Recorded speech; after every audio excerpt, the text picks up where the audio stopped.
Bonjour Jean-Baptiste Lemoyne. Bonjour. On l'a entendu, vous êtes secrétaire d'État chargé notamment du tourisme. La situation sanitaire s'aggrave et la question que l'on se pose tous, les vacances sont dans 15 jours, est-ce que nous pourrons partir à Noël? Oui, tout à fait.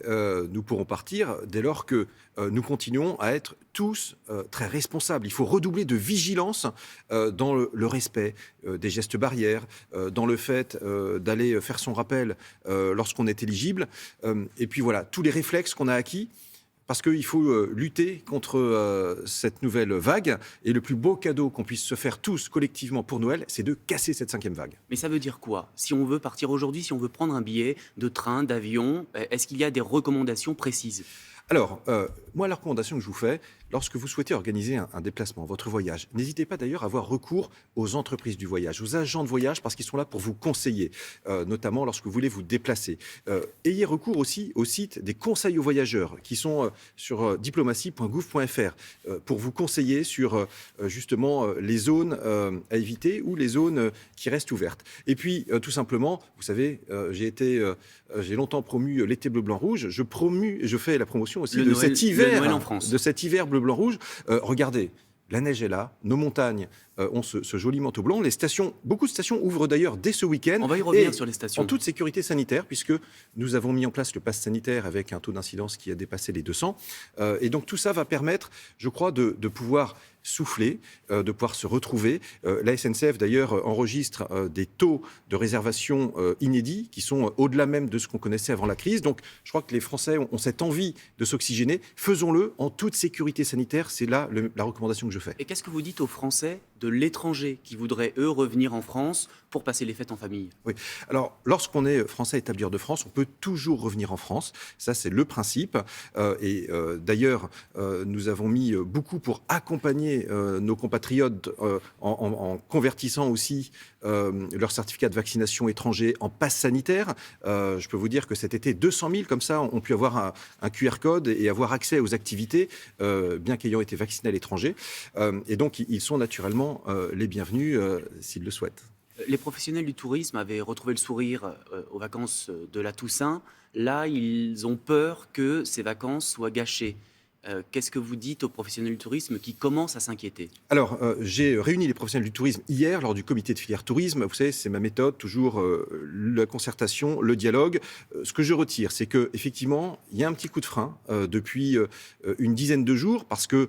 Des annulations, Alors, ça peut se matérialiser par des annulations, mais par exemple dans le secteur de l'événementiel, plutôt dans le tourisme d'affaires, parce qu'on le voit, la mobilité est un petit peu plus complexe qu'avant, avec plus de tests, etc. Mais c'est aussi, on a besoin de ça pour pouvoir rassurer.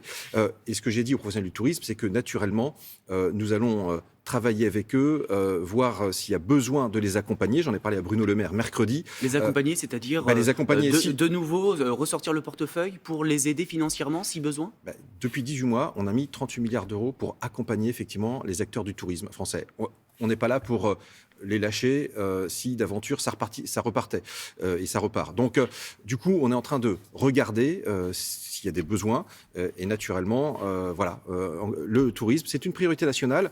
Il y a 15 jours, avec le Premier ministre, d'ailleurs, on a dévoilé le plan Destination France, 2 milliards d'euros supplémentaires pour faire en sorte de reconquérir des parts de marché et faire en sorte que, on reste sur le podium. Justement, Jean Castex, hier, a évoqué la situation sanitaire. Un nouveau conseil de défense sanitaire aura lieu lundi.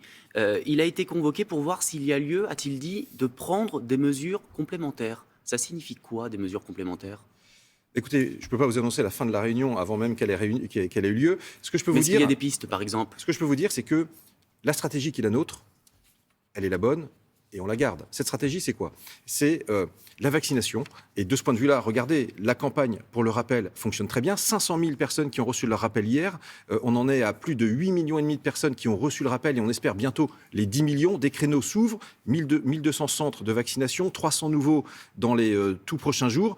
Donc tout cela, ça va nous permettre d'être au rendez-vous des résultats parce que on est mieux couvert quand on a le rappel, et l'efficacité du rappel, il est sans appel. Donc il y a ça, il y a le pass sanitaire, le fait qu'il soit contrôlé, respecté, et je tire mon chapeau aux professionnels, je les remercie, parce qu'ils font beaucoup d'efforts de ce point de vue-là. C'est ça qui va nous permettre de rester ouverts. C'est du télétravail, des jauges, qu'est-ce qui est sur la table aujourd'hui?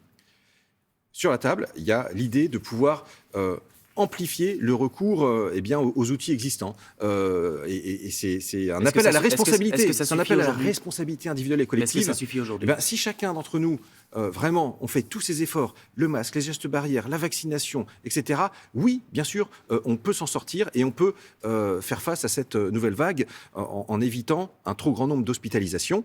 Et on veut éviter d'avoir recours justement à des mesures qu'on a connues dans le passé et qui n'ont pas forcément laissé un bon souvenir. Vous savez, justement, ces couvre-feux, ces jauges, etc. Donc, c'est pour ça, je le dis, si vous n'êtes pas vacciné, allez-y. Il y a encore 6 millions de Français qui sont éligibles et qui ne sont pas vaccinés.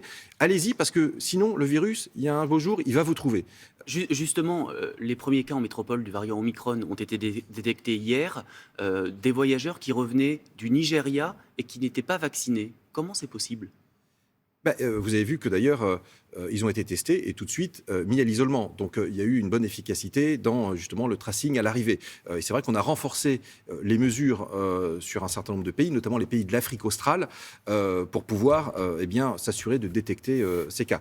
Donc on est vraiment très vigilant aussi aux frontières. Dans une vie antérieure, vous avez été adhérent au parti Les Républicains. Vous avez observé, comme tout le monde, le second tour qui aura lieu à partir d'aujourd'hui entre Valérie Pécresse et Éric Ciotti. Est-ce que pour vous, c'est une surprise, Éric Ciotti? Je crois que dans la campagne, il s'est adressé au public des militants et du coup, effectivement, il a fait cette percée. Mais ce que je vois, la photo globale, c'est quoi? C'est une droite qui est en fait sans leader, parce que quand vous regardez, ils sont 4 à se tenir dans un mouchoir de poche entre 22 et 25%. C'est une droite qui est sans projet aussi, parce que, pardon, mais qu'est-ce que j'ai vu pendant cette campagne? J'ai vu les semaines paires, c'était un concours de qui est le plus gaulliste, et les semaines impaires, c'était un concours à qui est le plus extrémiste. Donc, pas de leader, pas de projet. Si je vois Madame Pécresse qui engrange quelques ralliements de ses challengers, pardon, mais Madame Pécresse, c'est derrière le sourire, c'est la hache. Lorsqu'elle s'en prend au pouvoir d'achat des Français, elle n'y va pas de main morte. 10 milliards d'euros de prélèvements supplémentaires lorsqu'elle était ministre du budget. Lorsqu'elle s'en prend aux effectifs de la fonction publique, pareil, elle n'y va pas de main morte. 10 000 policiers et gendarmes supprimés lorsqu'elle était ministre du budget. Donc tout ça, je crois, doit faire réfléchir, parce que finalement, quand on a des valeurs... C'est une candidate dangereuse, Valérie Pécresse, pour le président de la République, qui n'est pas encore candidat? Moi, je crois que ces réalisations et la brutalité de ce que je viens d'évoquer, je pense, va faire ouvrir les yeux aux Français sur ce qu'elle est et sur son projet. Et aujourd'hui, moi je le dis, lorsqu'on porte des valeurs de droite, on peut se reconnaître dans le projet porté par le président de la République. C'est un projet justement qui est un projet d'union, d'unité. C'est comme le U de UMP à l'époque. C'est un projet de mouvement. Mettre la France en mouvement. On retrouve le M de l'UMP à l'époque. Et puis populaire aussi, parce que justement, regardez tout ce qu'on a fait en matière, par exemple, de santé, le reste à charge zéro, la prime d'activité qui a été augmentée. Donc, je le dis, aujourd'hui, le rassemblement, la dynamique, elle se fait autour du président de la République. Regardez les maisons communes qui a été lancée. Oui, c'est la maison commune, mais avec beaucoup qui font chambre à part, puisque c'est tous pour le président de la République, mais chacun pour soi. Non, mais regardez, nous étions à la Mutualité, tous réunis, justement, Édouard Philippe, François Bayrou. Mais vous voulez rire, au contraire. Ça y est, on est tous très clairement avec la même ambition que le président de la République. On a un pays qui a commencé à se transformer. Regardez, on est à un niveau de chômage, un taux d'emploi, etc., qui n'ont jamais été connus depuis plusieurs années. On veut continuer. Merci beaucoup, Jean-Baptiste Lemoyne.